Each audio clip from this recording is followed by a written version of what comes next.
Apa khabar semua? Dalam video ni kita nak tengok satu equipment tentera dekat atas darat yang paling canggih sekali, iaitu kereta kebal. Kereta kebal ni dia boleh tembak objek sejauh 3 km dengan tepat guna meriam dia tu. Jadi kereta kebal ni walaupun rupa dia tak menarik, tapi teknologi yang ada dalam ni memang jauh ke depan dan boleh kata inilah aset pertahanan darat yang paling canggih. Jadi dari segi engineering, nak bina kereta kebal ni memang bukan satu benda yang mudah lah. Dan dalam video ni kita nak tengok apa komponen-komponen penting dalam sebuah kereta kebal ni, dan kita nak tengok dari segi engineering apa yang susah sangat kalau nak buat kereta kebal ni. Okey, jom kita tengok. Of course, sebenarnya ada banyak jenis kereta kebal ni, tapi dalam video ni saya akan ceritakan secara spesifik kereta kebal yang paling besar dan paling berat sekali pernah dibina, iaitu M1 Abrams. Kalau dekat Malaysia, kita guna kereta kebal PT91M Tuadi buatan negara Poland. Kalau dekat sini kita panggil kereta kebal tu Pendekar. Yang kita nampak dok berarak masa hari kebangsaan tu kereta kebal ni lah. Tapi M1 Abrams yang saya nak ceritakan ni, dia lagi besar dari Pendekar ni. Berat kereta kebal ni saja lebih kurang 60,000 kilogram.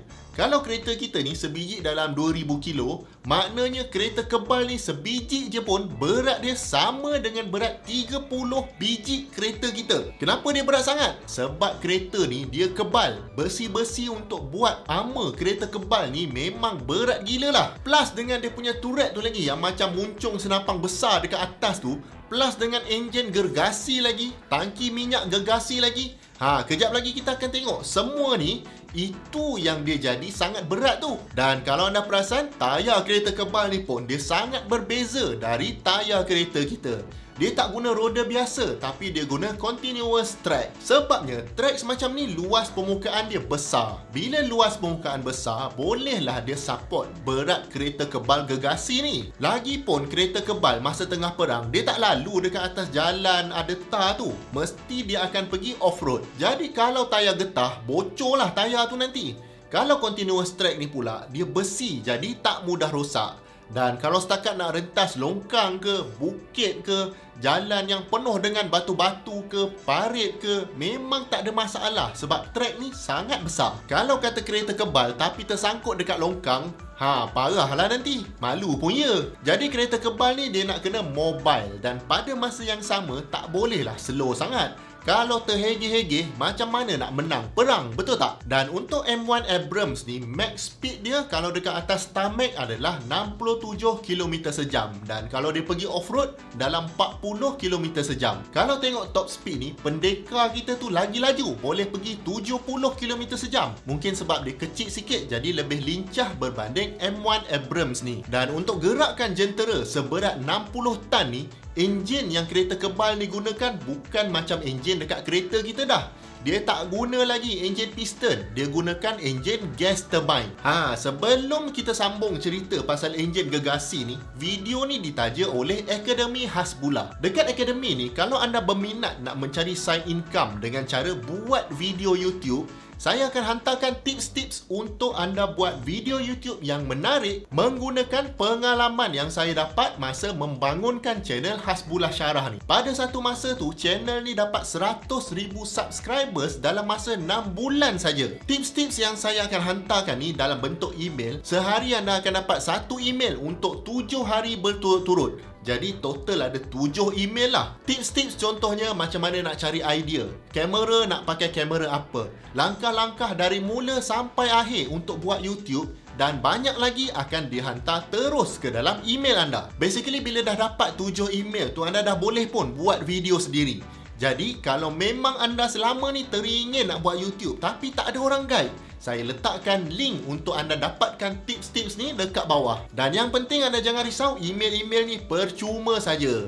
Okey, jom kita sambung. Untuk enjin turbine dalam M1 Abrams ni, lebih spesifik lagi, model ni menggunakan enjin Honeywell AGT 1500. Gas turbine ni konsep dia samalah macam enjin kapal terbang, dengan enjin yang guna dekat power plant untuk hasilkan elektrik tu. Dan enjin ni sebab dia komponen yang sangat sensitif, dia akan duduk dekat dalam sikit dekat kereta kebal tu. Nak capai enjin ni pun tak boleh, memang kena angkut keluar sebiji kalau nak repair dia.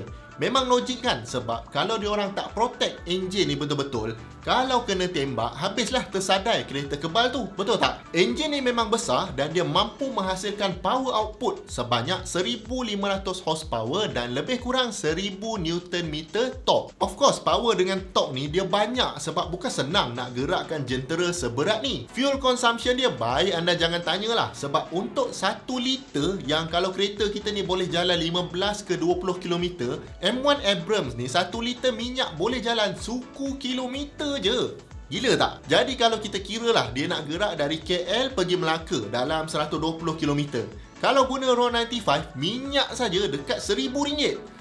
Kalau naik Beza tak sampai RM15 pun. Tapi of course lah, dia tak guna petrol. Enjin gas turbine ni dia guna jet fuel. Tangki minyak dia, kalau anda nak tahu, adalah 2000 liter. Sebagai perbandingan, tangki minyak Myvi tu 36 liter je. Kalau masuk RON 97, silap-silap sekali isi je RM10,000. Tapi macam saya cakap tadilah, dia tak guna petrol, tapi guna jet fuel. Dan spesifik untuk kegunaan kereta kebal ni, enjin tu sebenarnya tak boleh bising sangat tau. Kalau tak, musuh semua akan tahu kereta kebal kita ni dekat mana. Dan enjin turbine ni memang bising sebenarnya, tapi bila duduk betul-betul dekat dalam tu, kuranglah sikit bunyi bising yang keluar. Cuma orang yang dekat dalam tu lah sakit telinga. Itu dari segi enjin. Macam mana pula dari segi dia punya turret, ataupun dekat Malaysia kita panggil meriam lah. Satu feature yang penting dalam kereta kebal ni, dia bukan setakat nak kena kebal tau, tapi dia juga kena boleh attack musuh. Dan inilah fungsi meriam ni. Dan dekat kereta kebal M1 Abrams ni, turret tu dia boleh pusing 360 darjah dalam masa 9 saat saja. Kira laju lah tu. Dan kalau dulu ketepatan meriam ni ditentukan oleh tukang tembak tu, sama ada dia aim tu tepat atau tidak, dekat kereta kebal yang generasi baru ni, diorang pakai laser je. Maknanya once target tu dah lock, kereta kebal tu boleh tembak sendiri dan boleh kena dengan tepat. Kalau dulu nak tembak tepat tu, kena berhenti dulu, aim betul-betul, baru tembak. Tapi sekarang ni, sambil kereta kebal tu tengah bergerak pun, dia masih boleh tembak dengan tepat. Semuanya komputer yang kontrol. Kalau ada laser guidance dari aset dia yang lain pula, lagi jauh lah range peluru ni boleh pergi. Ada juga kereta kebal yang dipasangkan dengan aksesori lain sesuai dengan peranan dia masa perang tu lah. Sebab kereta kebal ni kadang-kadang kita nak guna untuk rempuh barrier lawan.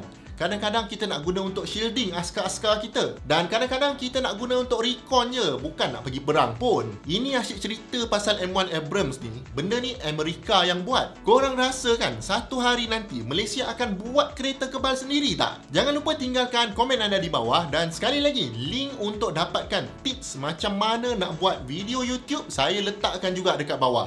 Pendaftaran percuma saja. Jemput tonton banyak lagi video-video best dekat sini dengan dekat sini. Jumpa lagi di video yang akan datang. Assalamualaikum.